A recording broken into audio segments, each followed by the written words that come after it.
जय जय रघुवीर समर्थ. श्रीमत दासबोध. दशक 10वा. जगज्योती नाम. समास 7वा. सगुण भजन नाम. श्रीराम समर्थ. अवताराधिक ज्ञानी संत, सारासार विचारे मुक्त, त्यांचे सामर्थ्य चालत कोण्या प्रकारे.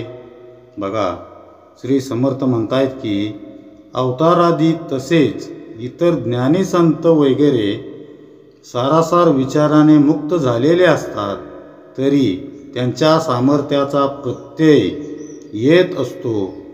हे कसे काय होते. बघा, आपण या जगज्योती नाम दशकामध्ये विश्वात भरून उरलेला भगवंत स्वसंवेद्य जाणीवेच्या माध्यमातून आपल्यासाठी कसा प्रकट होत असतो याचं चिंतन गेल्या काही समासातून आपण करत आहोत. विवेक प्रलय जो साधतो तो संत होय. त्याच्या चिंतनातून भ्रमाचं उच्चाटन झालेलं असतं. अशा महापुरुषांच्या नजरेला सृष्टीचं रूप कसं दिसतं हे आपण मागच्या समासात पाहिलेलं आहे. भासमान स्वप्नवत विश्वाचं खरं स्वरूप समजावून घ्यायचं असेल तर त्यासाठी एकच मार्ग आहे, आणि तो म्हणजे सगुण भजनाचा. हरिभजनातून जो आपल्या सर्व वृत्ती भगवंताकडं लावतो त्यालाच हे विश्व नेमकं कसं आहे याचा उलगडा होतो. सगुण भजनच आपल्याला त्रिगुणी सृष्टीच्या पलीकडं असणाऱ्या भगवंताजवळ घेऊन जाऊ शकतं. मग सगुण भजन म्हणजे नेमकं काय, ते कसं करायचं याविषयी अनेक मतभेद असू शकतात. समर्थांची सगुण भजनाची व्याख्या खूपच व्यापक आहे. आजन्म व्यापून असतं ते सगुण भजन. अशा पद्धतीनं ते हरिभजनाकडं पाहतात. म्हणजेच आपलं कर्म, ज्ञान, भक्ती, उपासना, आचरण, विचार अशी जीवनाची सर्व अंग सगुण भजनानं व्यापलेली असावीत असं ते सांगतात. अशा भजनातूनच विश्वाचं खरं स्वरूप आपल्याला कळू शकतं.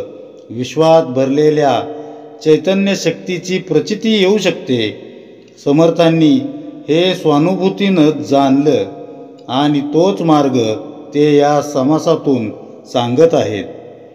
आत्मज्ञानी पुरुषाची देह त्यागानंतरची स्थिती कशी असते, तो राहतो कुठं, तो मुक्त झालेला असताना तो असल्याची जाणीव, त्याची सत्ता पदोपदी का जाणवते, या श्रोत्यानं विचारलेल्या प्रश्नांवरील सूक्ष्म चिंतन समर्थ या समासाच्या सुरुवातीला करत आहेत. सद्गुरू किंवा थोर पुरुष, संत पुरुष जसे घरी परतायला उशीर झालेल्या आपल्या लेकरांची आई ज्याप्रमाणे घराच्या उंबरठ्यावर उभं राहून वाट बघते, तसं संत किंवा सद्गुरू आपल्या माणसांचा उद्धार व्हावा त्यासाठी मूळ मायेच्या दरवाजात म्हणजे तुर्यावस्थेत येऊन आपली वाट पाहत उभे असतात असे समर्थ म्हणतात. हे श्रोतीयांची आशंका पाहता प्रश्न केला निका, सावध होऊन ऐका म्हणे वक्ता. म्हणजे ही श्रोत्यांची शंका आहे ती अत्यंत योग्य आहे. तेव्हा आता सावध होऊन या शंकेचे उत्तर ऐकावे असे वक्ता म्हणतात. बघा, म्हणजे समर्थांना काय म्हणायचं, आत्मज्ञानी तुर्यातीत सत्पुरुषाची सत्ता कशी चालते हे आता सावध होऊन ऐका असं समर्थ विनवित आहेत. देहात असताना संतांकडून अनेक चमत्कार, असाध्य गोष्टी घडताना दिसतात. या अनुषंगानं समर्थ म्हणतात, ज्ञानी मुक्त होऊन गेले, मागे त्यांचे सामर्थ्य चाले, परंतु ते नाही आले वासनाधोरणी. म्हणजे ज्ञानी लोक मुक्त होतात, पण त्यांच्या मागेही त्यांच्या सामर्थ्याचा अनुभव येतो. पण म्हणून ते वासना धरून परत आलेले नसतात. पहा, खूप महत्त्वाची गोष्ट समर्थांनी सांगितलेली आहे. बघा, आत्मज्ञानी पुरुष मुक्त होतात. मुक्त होतात म्हणजे मोक्ष पावतात. देह ठेवल्यानंतर त्यांची सत्ता चालते. याचा अर्थ ते वासना धरून परत येतात असा मात्र नव्हे. संतांना भगवंताविषयी अत्याधिक प्रीती, अत्याधिक प्रेम असते.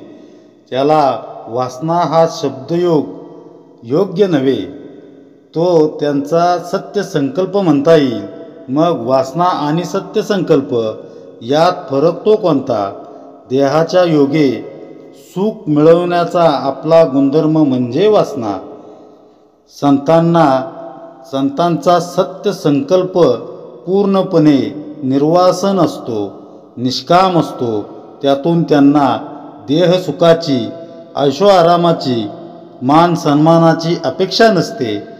विश्वामधील सर्वांचं कल्याण व्हावं, भगवंताचं निस्वार्थ प्रेम बहुजनांना, सर्वांना लागावं, मिळावं, हाच त्यांचा सत्यसंकल्प असतो. त्यामुळं मुक्तावस्था भोगत असतानाही, ब्रह्मस्वरूपानंदी निमग्न असूनही संत तुर्येपर्यंत खाली येतात आणि जगोद्धारासाठी वैश्विक होऊन राहतात. देहात असताना संत एकदेशीय असतात. देहानं एकाच ठिकाणी राहून अनेक ठिकाणी ते दर्शन देतात. मात्र केवळ असे चमत्कार करण्यासाठीच ते आलेले नसतात. किंबहुना संत चमत्कार करतच नसतात. ती तर परमेश्वरी लीलाच असते. त्याच्या सत्यसंकल्पाचा भाग म्हणून भगवंतच संतांच्या हातून काहीतरी विलक्षण कार्य घडवून आणत असतो. चार चौघांप्रमाणेच संत प्रपंचात असल्यासारखे दिसतात. देहात असून विदेही असणारी ही संत मंडळी प्रकृतीच्या नियमांना ओलांडून जात नाहीत. नव्हे, तशी त्यांची इच्छाही नसते.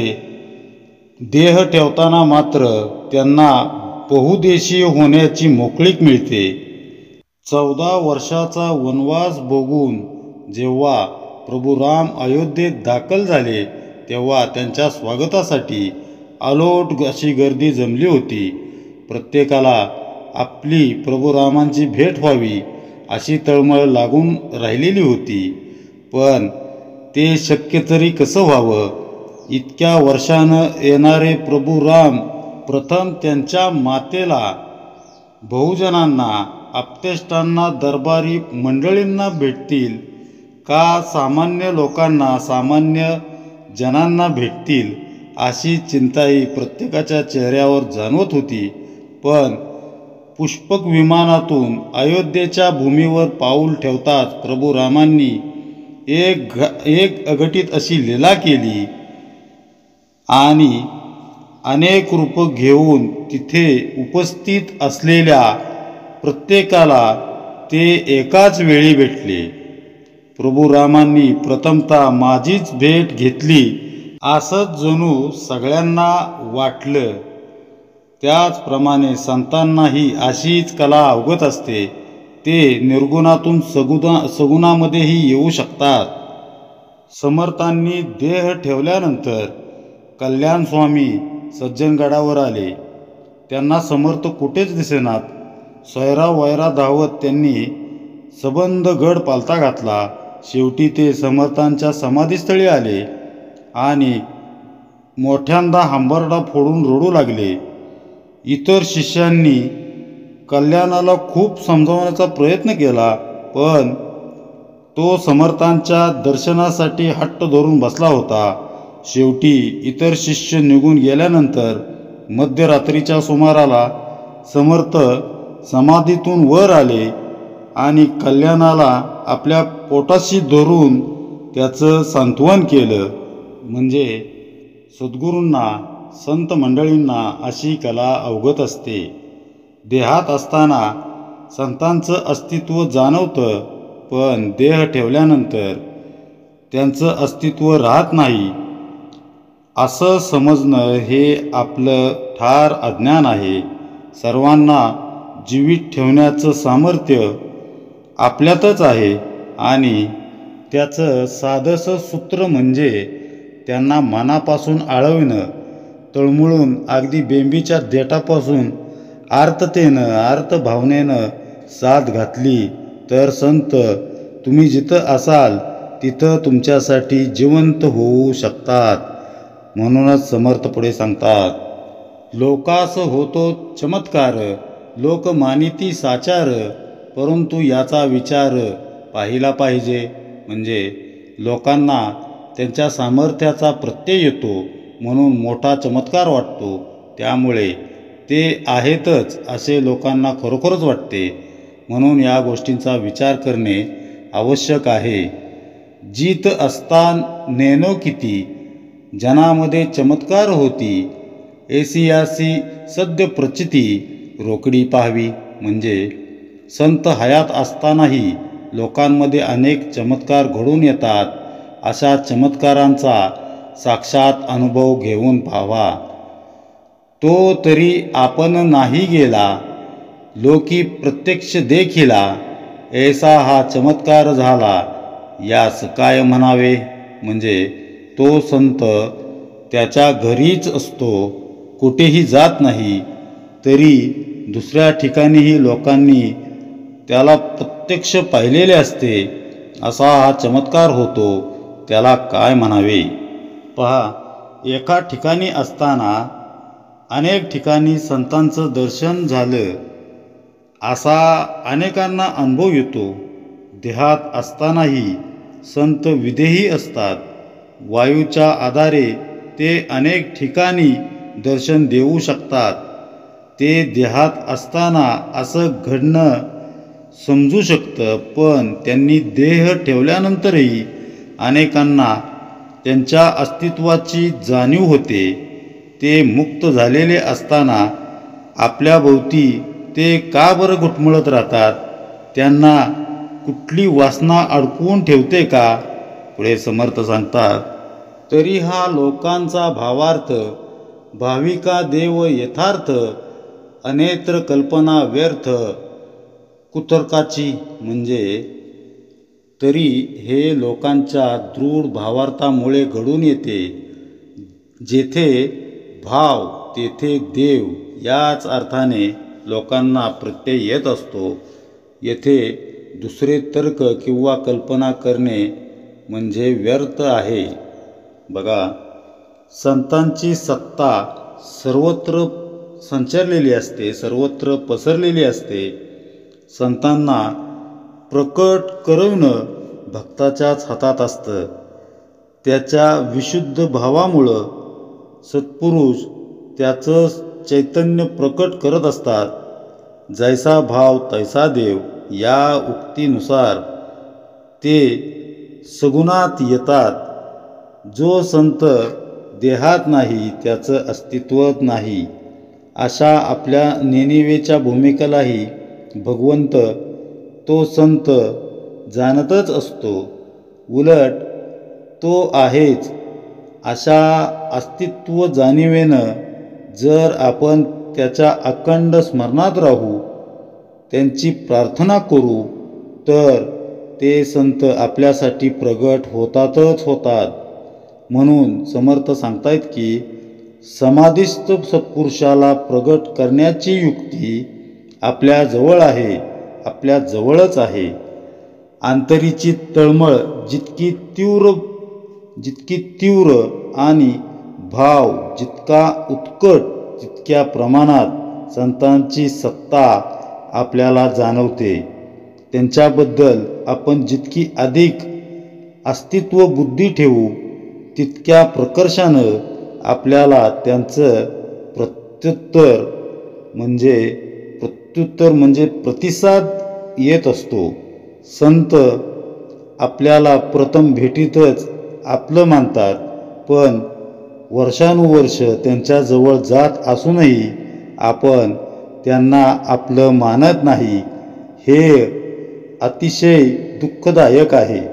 त्यामुळं ते आपल्याकडून आपल्यापासून थोडेसे दुरावतात आणि लांब राहतात, त्यांची भेट घडावी असं जर आपल्याला वाटत असेल तर त्यासाठी शरणागती हवी, अनन्यता हवी, अंतरीचा भाव शुद्ध हवा, त्यांना मनापासून आळवायला हवं. हेच समर्थांचं सगुण भजन होय. ते कसं करायचं याचं समर्थ खूप सुंदर वर्णन करत आहेत, ते आपण बघणार आहोत. विवेक प्रलय साधण्यासाठी जे साधन सद्गुरू आपल्याकडून करून घेत असतात त्या सगुण भजनांची संकल्पना आपण समजून घेत आहोत. देह ठेवल्यानंतरही सत्पुरुषांच्या सत्तेचा अनुभव येतो. याचं कारण म्हणजे आपण त्यांची अत्यंतिक तळमळीनं केलेली विनवणी असते, हे ध्यानात ठेवा. आपल्या आर्तसाधेला ते प्रतिसाद देत संत आपल्यासाठी जिवंत होतात, सगुणात येतात. रात्री अंधार पडतो याचा अर्थ सूर्याचं तळपणं थांबलेलं नसतं. आपणच म्हणजे सर्व पृथ्वीवरील भाग सूर्याला विन्मुख झालेलो असतो. म्हणून प्रकाशाअभावी अंधार जाणवतो. तसंच ईश्वराची किंवा संतांची सत्ता कधीच संपुष्टात येत नाही. ती अबाधितच असते. ती निर्माण करावी लागत नाही. भ्रमामुळं, अज्ञानामुळं आलेल्या नेणिवेतून आपणच त्या गोष्टींकडे पाठ केल्यानं त्याचं प्रत्यंतर आपल्याला येत नाही. जितकं आपण संतांना सन्मुख होऊ तितकं त्यांचं अस्तित्व प्रकर्षानं जाणवेल. सत्पुरुषाला सन्मुख कसं होता येईल? सगुण भजनाच्या आधारे संतांना सन्मुख होता येतं. आधी सांगितल्याप्रमाणे इथं सगुण भजनात कुठला सांप्रदायिक अभिनिवेश अपेक्षित नाही. आपल्या जीवनाच्या सर्व अंगांना जेव्हा भगवंत स्मरण स्पर्शू लागतं तेव्हा खऱ्या अर्थानं सगुण भोजन होऊ लागतं, असं समर्थ सांगतात. सगुण भजनाद्वारे संतांना ईश्वराला सन्मुख होण्याची प्रक्रियाच ते आपल्याला समजून देत आहेत. ही प्रक्रिया समजून घेता घेता आणखी एका गोष्टीचं आपण चिंतन घडायला हवं. ते म्हणजे सत्पुरुष विश्वात त्यांची सत्ता का बरं ठेवत असावा? मागच्या निरूपणामध्ये सत्य संकल्पाचा आपण ओझरता भाग पाहिला होता. त्याचाच हा काहीसा विस्तार म्हणावा लागेल. शिल्पकार जसं दगडातील नको असलेला भाग काढून टाकतो आणि ओबडधोबड दगडातून सर्वांग सुंदर अशी मूर्तीचा आविष्कार घडवतो, तसंच सद्गुरू आपल्या अंतरंगातील नको असलेला विकारादी अनावश्यक भाग काढू इच्छित असतात. सगुण भजनातून असे नको असलेले भाग दूर होऊ लागतात आणि ते दूर होऊ लागले की सद्गुरूंची सत्ता आपण स्वीकारू लागतो, असं म्हणता येईल. सद्गुरू संत हे तर सर्वांवर एक समान कृपा वर्षाव करतात, पण आपली आंतरिक इच्छा, तळमळ यावर आपलं शिल्प घडण्याचा वेग अवलंबून असतो. सद्गुरूंनी आपलं शिल्प घडवावं अशी आपली इच्छा असते, पण अशी इच्छा खरी आणि तीव्र आहे का, हा खरा प्रश्न आहे. सद्गुरू सांगतात की सद्गती आणि परमपदाची प्राप्ती व्हावी अशी ज्यांची खरी तीव्र इच्छा असेल त्यांनी सदा सर्वदा अखंड रामनामाचे स्मरण करावे. खरी व तीव्र या शब्दांवर त्यांचा जोर आहे. काही राजकीय नेते तावातावानं जनतेच्या हिताचे मुद्दे मांडत असतात, पण त्यांच्या हातून फारसं काही कार्य घडत नाही. कारण त्यांची इच्छा जरी तीव्र असली तरी ती खरी नसते. याची दुसरी बाजू बघू. राम दर्शन हवंय अशी आपली खरीखुरी इच्छा आहे, पण ती तीव्र असते का? त्यामागं आत्यंतिक ओढ असते का? आपण एक उदाहरण पाहू. एकदा एका शिष्यानं गुरूंना विचारलं, तुम्हाला भगवंताची गरज जितक्या प्रमाणात जाणवते तितक्या प्रमाणात आम्हाला का नाही जाणवत? उद्या सांगतो असं म्हणून गुरुजींनी तो विषय तिथंच थांबवला. दुसऱ्या दिवशी सायंकाळी नदीच्या किनारी ते दोघे फेरफटका मारत होते. एवढ्यात गुरु नदीपात्रात शिरले. शिष्यही त्यांच्या मागोमाग पाण्यात उतरला. दोघेही आता गळ्या इतक्या पाण्यात होते. इतक्यात गुरु झटकन मागं वळले आणि त्यांनी शिष्याचं डोकं पाण्यात पूर्ण दाबून धरलं. त्याच्या नाकातोंडात पाणी जाऊ लागलं. त्याचा जीव कासावीस होऊ लागला. गुरूंनी डोकं दाबलेला हात बाजूला काढताच शिष्यानं उसळी घेऊन डोकं पाण्याबाहेर काढलं. तेव्हा गुरूंनी त्याला विचारलं, कसं वाटत होतं?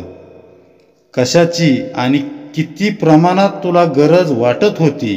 शिष्य म्हणाला, मला हवेची अत्यंतिक गरज होती.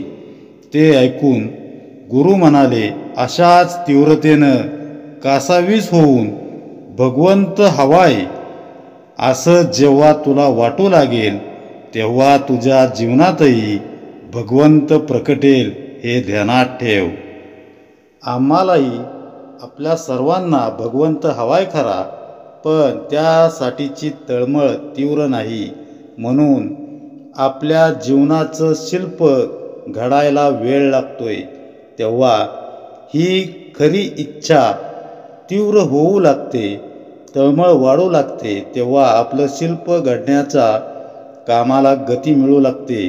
त्यामुळं आपल्या जीवनात जे आमूलाग्र बदल होऊ लागतात ते आपल्याला स्पष्टपणे जाणवू लागतात. या स्थित्यंतराचं सुरेख वर्णन समर्थ पुढच्या काही ओव्यांमध्ये करत आहेत. सत्पुरुषांच्या अस्तित्वाची, त्यांच्या शक्तीची प्रचिती जसजशी आपल्याला येऊ लागते तसतसं ते आपल्याला सगुण भजनाचा निखळ आनंद मिळावा यासाठी उपासनेचं महत्त्व सांगू लागतात. समर्थ म्हणतायत, आवडे ते स्वप्ने देखिले तरी काय तेथून आले, म्हणाल तेने आठविले तरी द्रव्य का दिसे. म्हणजे आपल्याला मनापासून जे आवडते ते आपल्याला स्वप्नात दिसते. बाहेरून कुठून थोडेच आलेले दिसते का? नाही. तुम्ही म्हणाल की नुसते स्मरण होते, तर मग स्वप्नात वस्तू प्रत्यक्ष का दिसतात? एवं आपली कल्पना स्वप्नी येती पदार्थ नाना, परी ते पदार्थ चालती ना अथवा आठवू नाही. म्हणजे याप्रमाणेच आपल्या कल्पनेमुळेच स्वप्नात नाना पदार्थ दिसत असतात, पण ते पदार्थ व्यवहारात उपयोगी पडत नाहीत. स्मरण झाले म्हणून ते तसे दिसतात हे खरे नाही. येथे तुटली आशंका, ज्ञात्यास जन्म कल्पू नका, उमजेना तरी विवेका बरे पहा. म्हणजे येथे शंकेचे निरसन झाले. ज्ञात्याला जन्म आहे अशी कल्पना करू नका. कळत नसेल तर नीट विचार करून पहा, म्हणजे कळेल.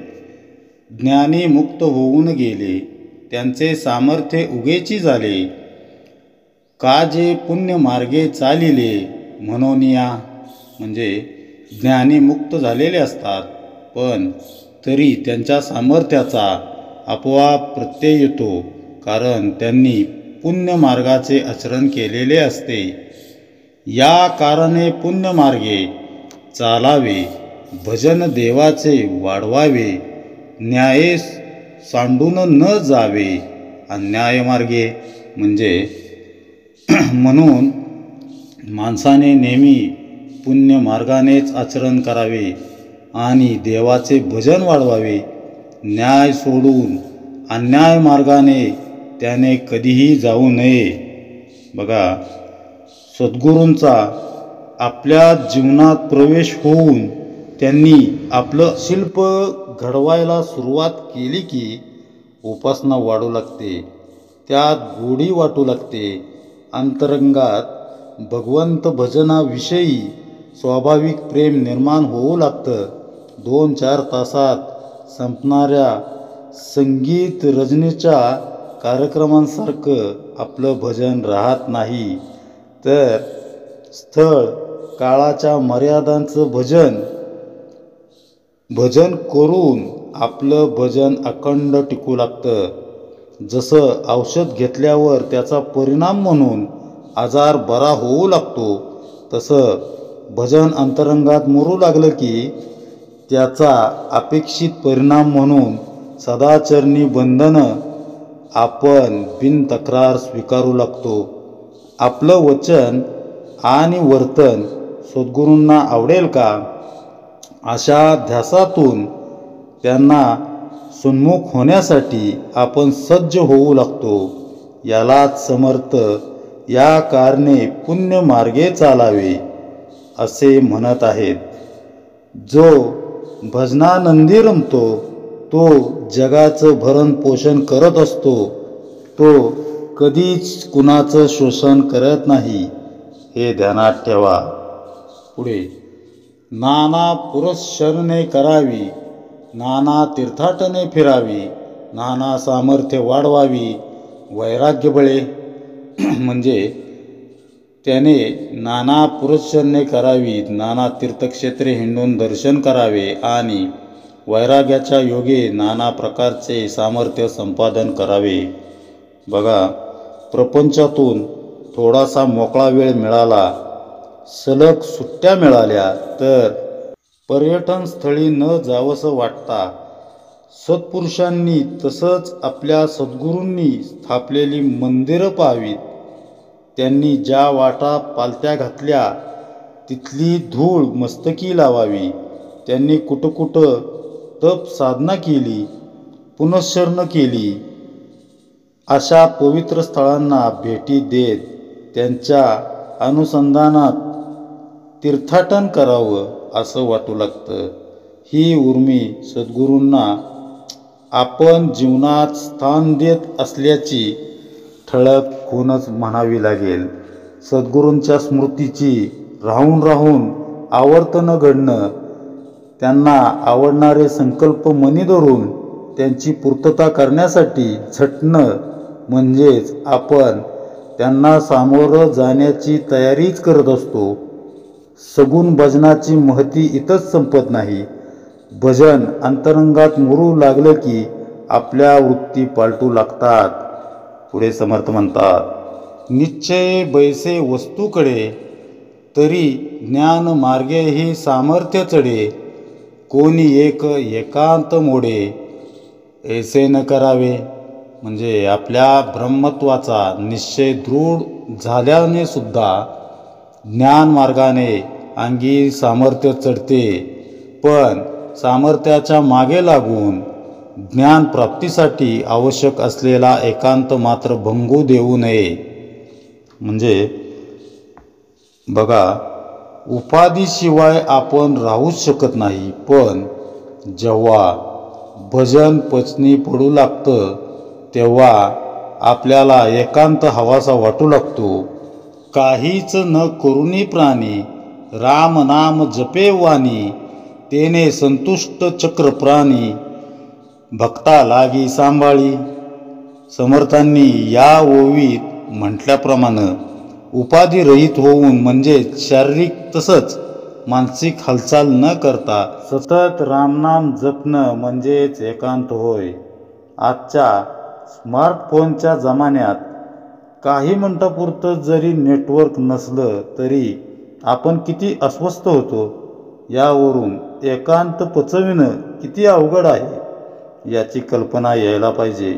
एकांत म्हणजे मौनच. तिथं मी आणि परमेश्वर या पलीकडे दुसरं काहीही नसतं. असा एकांत म्हणजे एकतारीवरील सुरेल भजनच होय. सगुण भजनाचे विविध पैलू सांगून झाल्यानंतर समर्थ आपल्याला आता आध्यात्मिकदृष्ट्या एक अतिशय महत्त्वाचा सिद्धांत मांडत आहेत, जो आजच नाही तर येणाऱ्या कैक वर्षांसाठी लागू पडेल. तो म्हणजे असा: एक गुरु एक देव, कोठे तरी असावा भाव, भावार्थ नसता वाव सर्व काही. म्हणजे एक गुरु किंवा एक देव यापैकी कुठेतरी एकनिष्ठ असा भाव असावा. असा एकनिष्ठ भाव नसेल तर सर्व काही व्यर्थ आहे. म्हणजे बघा, एक देव किंवा एक सद्गुरू यांच्यावर अपार निष्ठा हवी, अपार असा भाव हवा, नाहीतर सर्व व्यर्थ आहे. हाच तो सिद्धांत आहे. आपण धार्मिक असतो, देवाची पूजा अर्चा करतो, सद्गुरूंना भजतो, पण बऱ्याच वेळा त्या सर्वांमागं आपला प्रापंचिक स्वार्थ असतो. इच्छा पूर्ण होत नाही असं दिसताच आपण दुसऱ्या देवाला किंवा सद्गुरूंना जवळ करतो, पण आपली इच्छा मात्र सोडायला आपण तयार नसतो. आजकालचे गुरु देखील भक्तांच्या इच्छा पूर्ण करण्यातच स्वतःची धन्यता मानणारे आहेत. अशा सद्य परिस्थितीतील समर्थांचा वरचा बोध, आता दिलेला जो समर्थांनी बोध आहे, तो बोध अंतरंगात बिंबवणं फार गरजेचं आहे. एका पाठोपाठ एक देव किंवा गुरु बदलणं, त्यांचा अनुग्रह घेत सुटणं, म्हणजेच एकाच वेळी अनेक पदार्थ तोंडात कोंबल्यासारखं आहे. काहीसा कशाची चव धड कळत नाही, शिवाय नीट खाता न आल्यामुळं ठसका लागून जीव घाबरा होतो. ते वेगळंच कारण.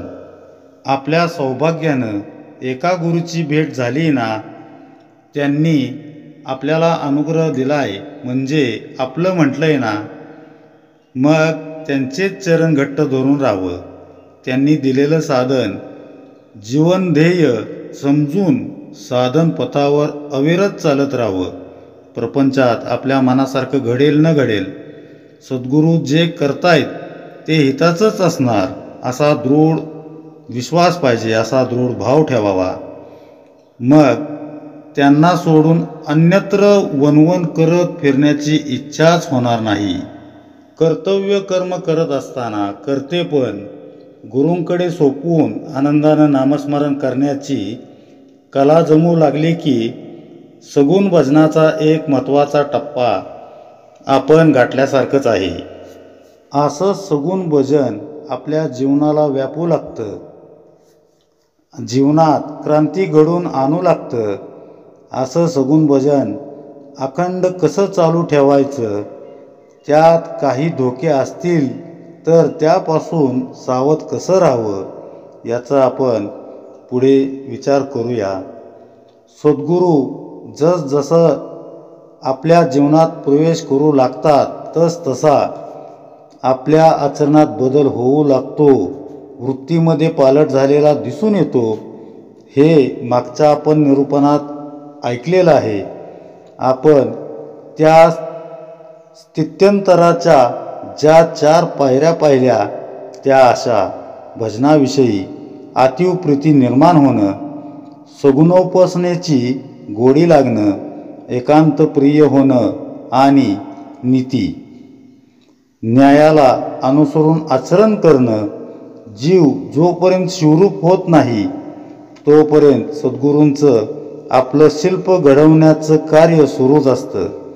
सगुण भजनरूपी सोपानाच्या या 4 पायऱ्या चढून गेलं की वैराग्याची धारणा मुळं धरू लागते.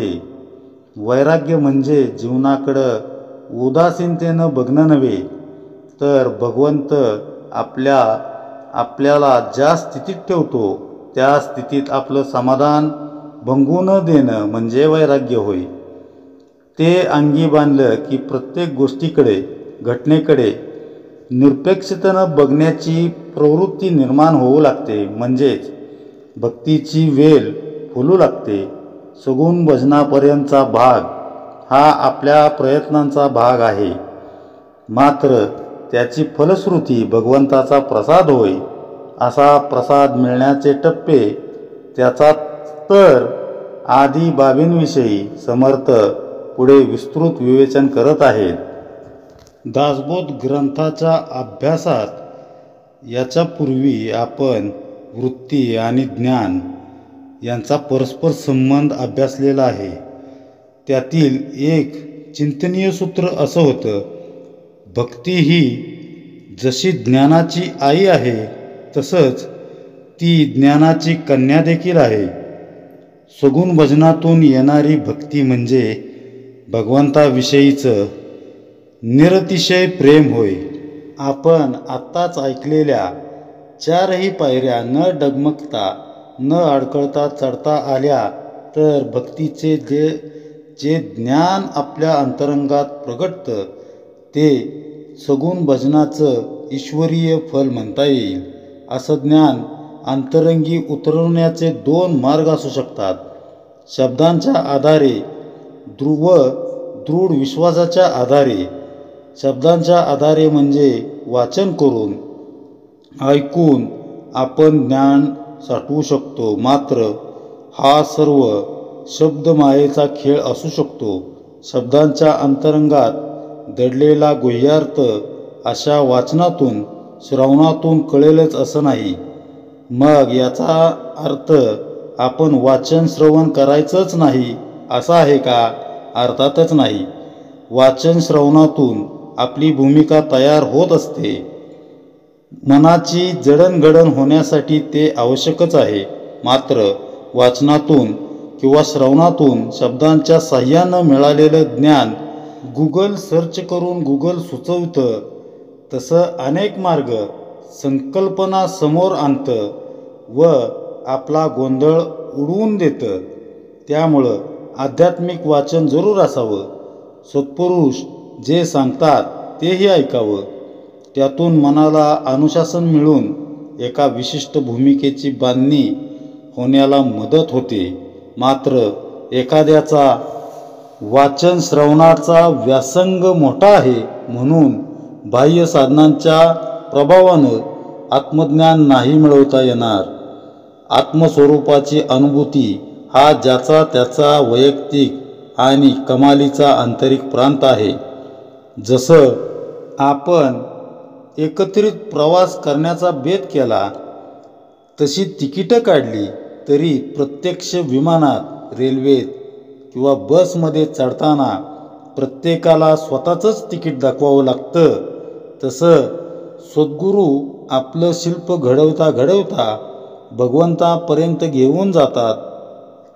पण भगवंताला सन्मुख जाण्याचं काम हे आपल्यालाच करावं लागतं. त्यासाठी लागणारं पावित्र्य आपल्या हृदयात असायलाच हवं. साधन सुचतेशिवाय आपल्याला भगवंताजवळ जाताच येत नाही, हे वास्तव आहे.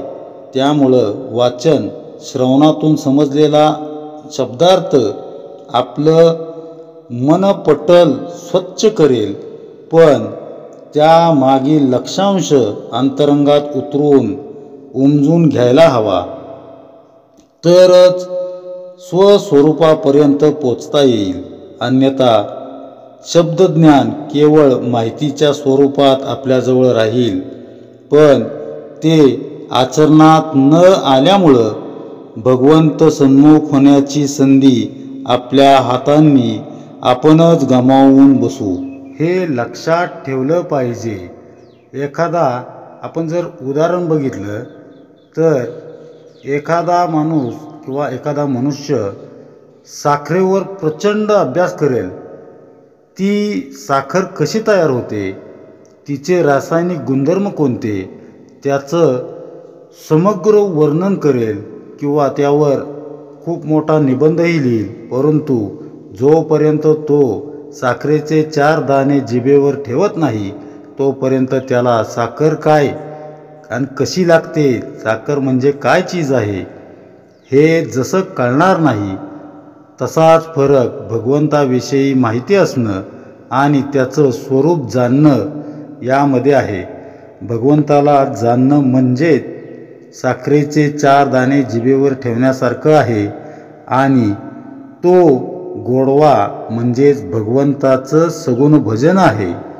मीराबाई जसं श्रीकृष्णांना तन्मयतेनं आळवायची तसं आपणही सगुण भजनाद्वारे भगवंताची मनापासून आळवणी करू लागलो तर तो आपल्यासाठी जिवंत होतो, सगुण होतो.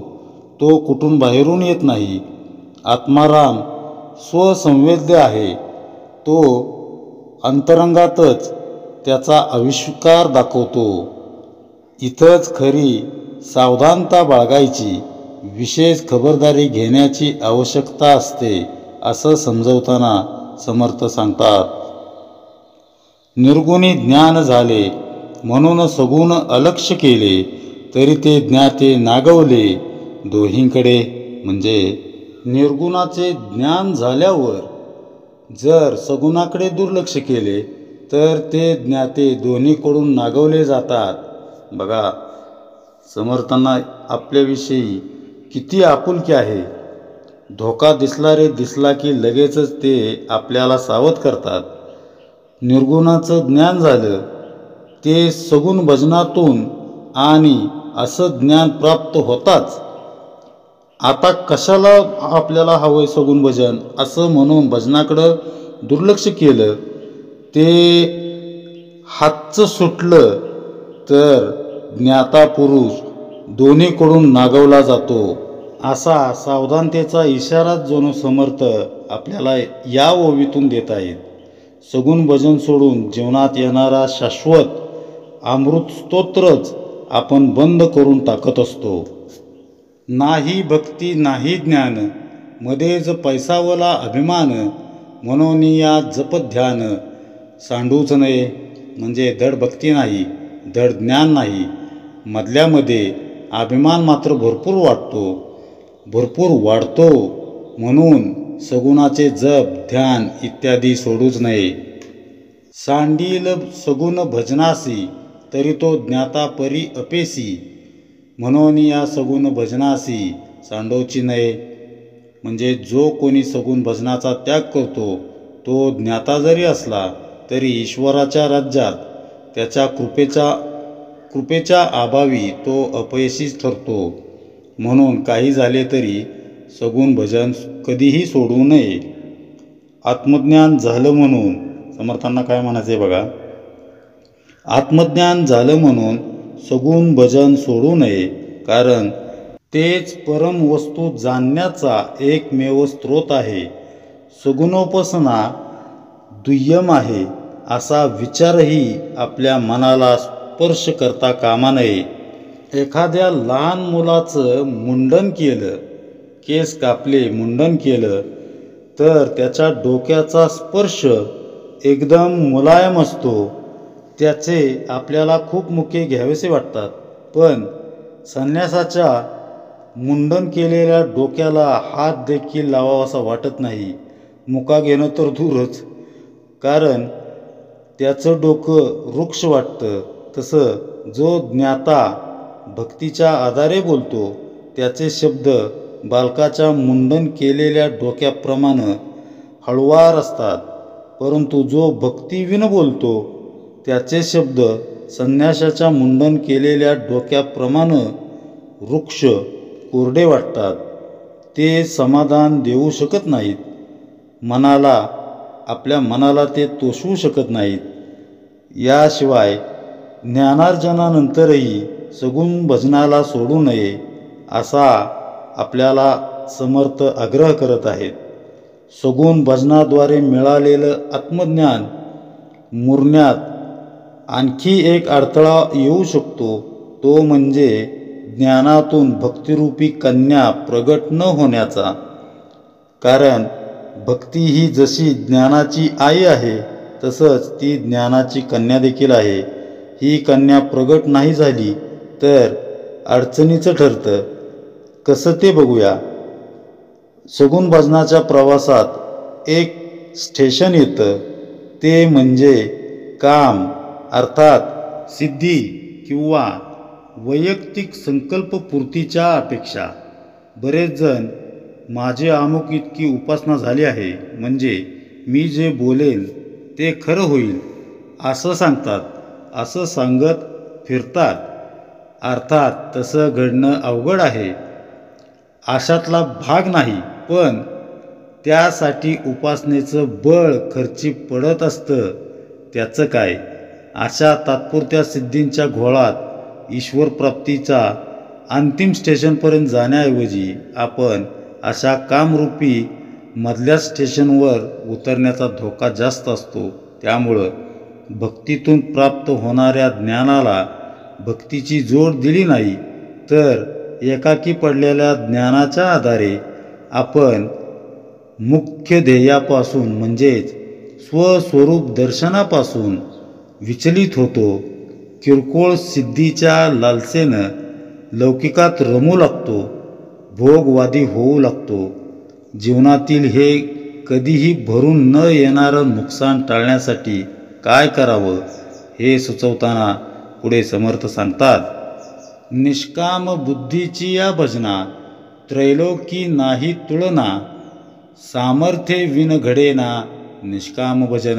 म्हणजे निष्काम बुद्धीने केलेल्या भजनाची त्रैलोक्यात कशाशीही तुलना होऊ शकत नाही. पण योग्यतेशिवाय निष्काम भजन घडतच नाही.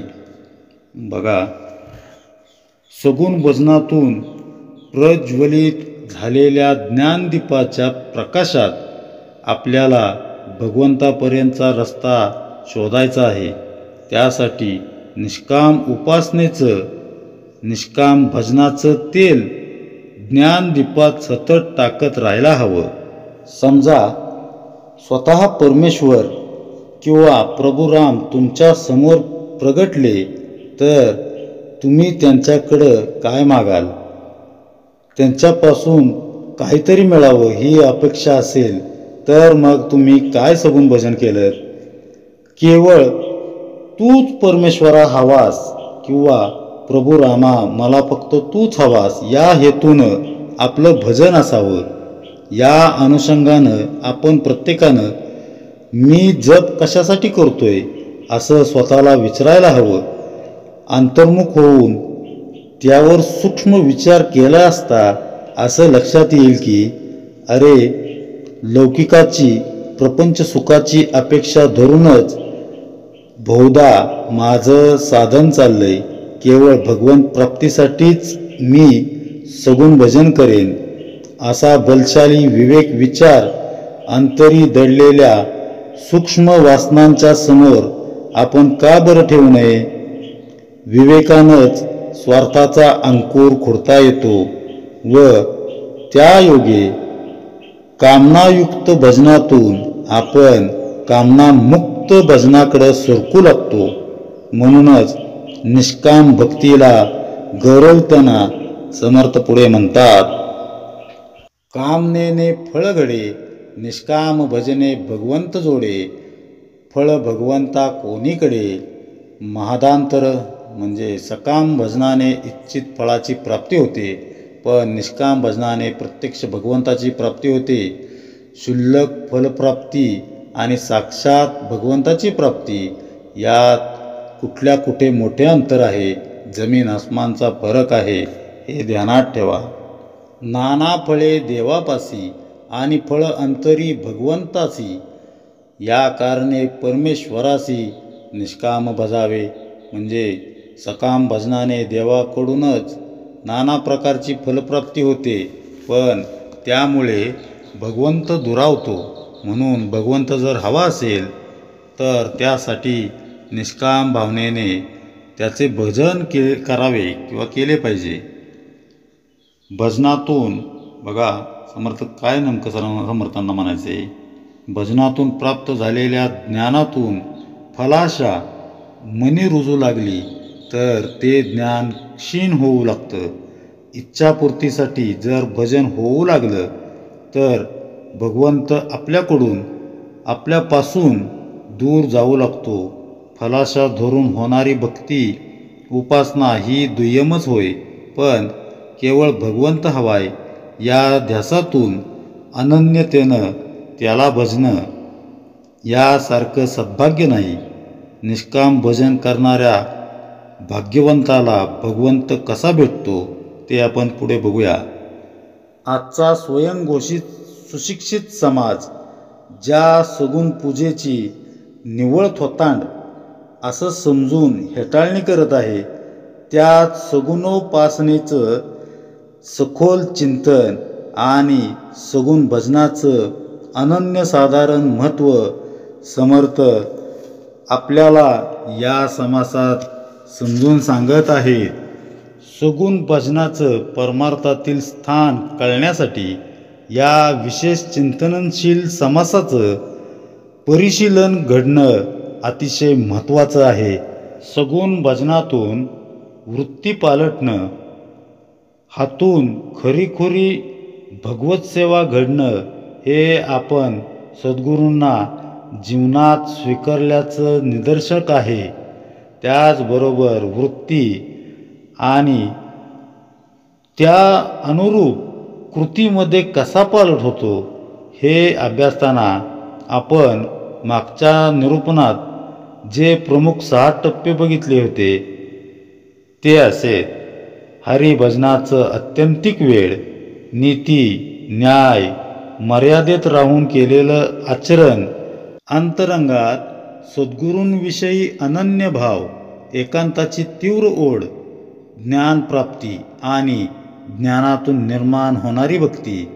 सगुण भजनातून प्राप्त झालेल्या ज्ञानाला ज्ञानोत्तर भक्तीची जोड मिळाली तरच ज्ञान अंतरंगात रुजतं, मूर्त, जीवनाला व्यापतं.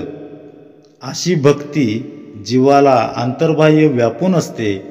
सिद्धी हात जोडून समोर उभ्या राहतात.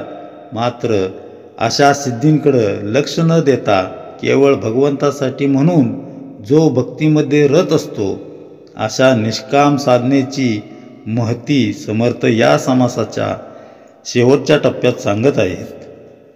उपासनेतून काही मिळवायचंच नसेल तर मग भजन करून आपल्या अमूल्य वेळेचा अपव्यय कशासाठी करायचा, त्यातून काय साध्य होणार आहे, असे बाळबोध प्रश्न आपल्या मनात आल्या वाचून राहत नाहीत. सहेतुक भजनातून आपली इच्छा भगवंत जरूर पुरी करेल, परंतु त्यातून येणारा आनंद, समाधान, सुख हे क्षणिक असतं. हे त्यावेळेसच ध्यानात येत नाही. मूलबाळ व्हावं म्हणून कित्येक जण अनुष्ठान, नवस सायास करतात. त्यामुळं अपत्यप्राप्ती होते देखील, पण पुढं तेच अपत्य मोठं झाल्यावर डोकेदुखीचं कारण ठरल्याची कित्येक उदाहरणं समाजात दिसतातच ना. भगवंत भक्तीची इच्छा पूर्ण करण्यासाठी भरपूर पैसा अडका, रूपवान पत्नी, गोंडस मुलं, गाडी, बंगला असं ऐश्वर्य देतोही, पण त्यामुळं मनुष्य खरंच समाधानी होतो का? प्रापंचिक गोष्टींसाठी भगवंताला वेठी धरल्यामुळं त्यातून शाश्वत असं काही हाती लागतं का? अर्थातच नाही.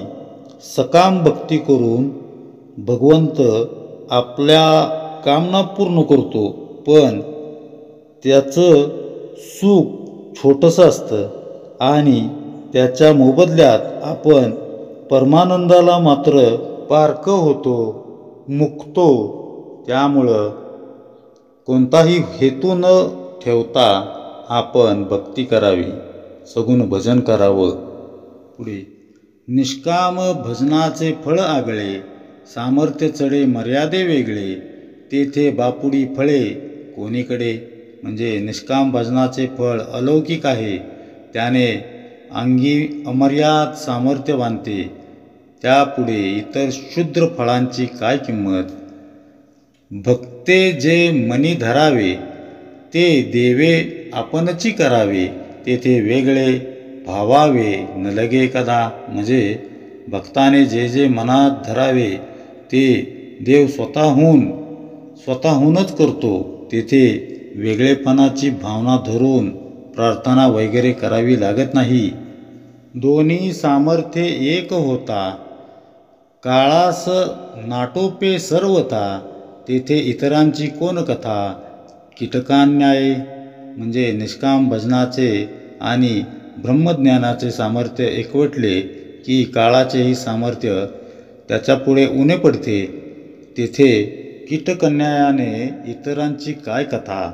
बघा, सगुण भजन आणि आत्मज्ञान अंतरंगात चांगलं मुरलं, परिपक्व झालं की त्यातून जे सामर्थ्य भक्तांच्या अंगी येतं ते काळाला देखील आवरेनासं होतं. त्याच्यापुढं इतर जण कीटका समान भासतात. असं सामर्थ्य समर्थांनी अनुभवलं आणि तेच आत्मारामात दासबोधात आपल्याकरता ठासून भरून ठेवलं. यवनांचं प्राबल्य असलेल्या 16व्या शतकात समर्थ हाती केवळ कुबडी आणि जपमाळेनिशी भारत भ्रमण करत असत. मात्र त्यांच्याभोवती रामनामाचं कवच होतं. काळ देखील त्यांचं काही वाकडं करू शकत नव्हता. तिथं यवन म्हणजे किस झाडकी पत्ती. निष्काम भजनातून प्राप्त झालेल्या ज्ञानाची आणि सामर्थ्यांची त्रिभुवनात कशाचीच तुलना होऊ शकत नाही. निष्काम भजन आणि आत्मज्ञानाच्या खंबीर पायावर उभं राहिलेल्या भक्तांचं पद हे ध्रुव ताऱ्याप्रमाणे आढळ असतंच. त्याशिवायही त्याला जो गौरव प्राप्त होतो त्याचं वर्णन करताना समर्थ पुढे लिहितात. म्हणून निष्काम भजन वरी विशेष ब्रह्मज्ञान, तयास मिळता त्रिभुवन उणे वाटे. म्हणून निष्काम भजन आणि विशेष ब्रह्मज्ञान यांची तुलना करण्यायोग्य त्रिभुवनात दुसरे काही नाही. येथे बुद्धीचा प्रकाश आणिक न चढे विशेष, प्रताप कीर्ती आणि यश निरंतर. म्हणजे ज्ञानी भक्ताचा महिमा वर्णन करायला बुद्धीचा प्रकाश अपुरा पडतो. त्याचा प्रताप, कीर्ती आणि यश निरंतर वाढतच जाते. निरूपणाचा विचार आणि हरिकथेचा गजर तेथे होती तत्पर प्राणी मात्र. म्हणजे जेथे आत्मज्ञानाची चर्चा आणि हरिकथेचा गजर निरंतर होत असतो अशा सत्पुरुषांकडे प्राणी मात्र तत्काळ आकर्षित होतात.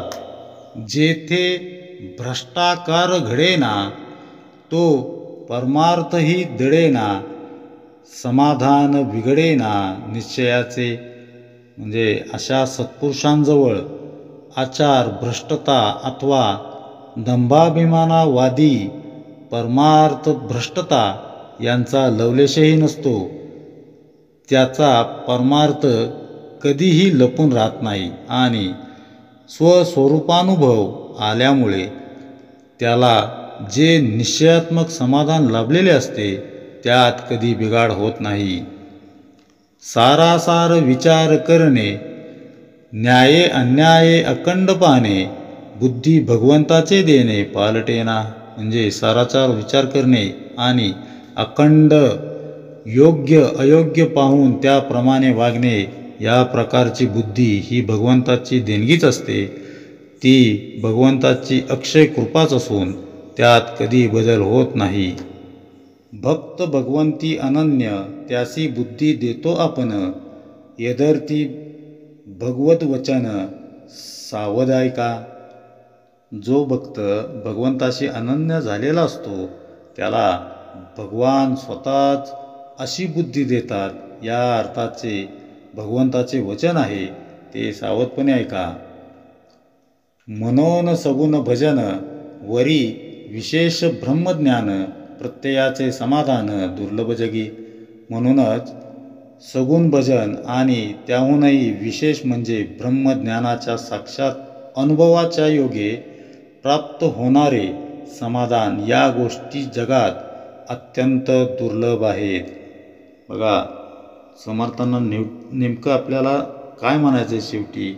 संतांचं आचरण मुळी नीती न्यायाला धरून असल्यामुळं तिथं भ्रष्टाचाराला थाराच नसतो. त्यांचा वेगळा असा परमार्थ नसतोच. त्यांचं वागणं बोलणं चालणं सहज हितोपदेश देणारच असतं. त्यांच्या सहवासात समाधान हे परिस्थितीजन्य न राहता प्रत्येक क्षणी करुणासागराच्या लाटांचे तुषार मनाला उदंडपणे तुषवीत असतात. संतांच्या ठायी असं सामर्थ्य येतं ते त्यांनी अविरत केलेल्या निष्काम सगुण भजनातून, त्यातून प्राप्त झालेल्या परम ज्ञानातून. संतचरणी राहिल्यास विवेक विचार आपल्याही सहज अंगवळणी पडतो.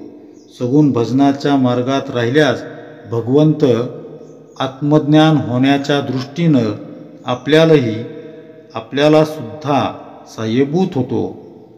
पर्वतात उगम पावणारी नदी कड्या कपारींना पार करत समुद्राला जाऊन मिळतेच ना, तसं दृश्यातील भ्रमरूपी कपारी अडचणींवर मात करण्याची, अर्थातच सगुण भजन करण्याची बुद्धी भगवंतच आपल्याला देतो. त्यायोगे सद्गुरू जे आपलं शिवरूपी शिल्प घडवत असतात त्यात आपणही मग अधिक सक्रियतेनं सहभागी होऊ लागतो. निष्काम भावनेनं व अनन्यतेनं जो भजनात रमू लागतो त्याच्यावर सद्गुरू कृपा करतात. शास्त्राध्ययनाशिवायही त्यांचं जीवन आत्मज्ञानानं उजळून निघतं. एकदा का हे ज्ञान अंतरंगात प्रकटलं की काळालाही अनावर होणारं सामर्थ्य त्या जीवास प्राप्त होतं. असा उच्च कोटीचा भक्त भगवंतापासून विभक्त नसतोच. लौकिक देहत्यागानंतरही त्याचा जयघोष अनंत काळापर्यंत या विश्वात, हे सर्वांनी ध्यानात ठेवावं. इति श्रीदासबोधे गुरुशिष्य संवादे सगुण भजन निरूपण नाम समास 7वा. जय जय रघुवीर समर्थ.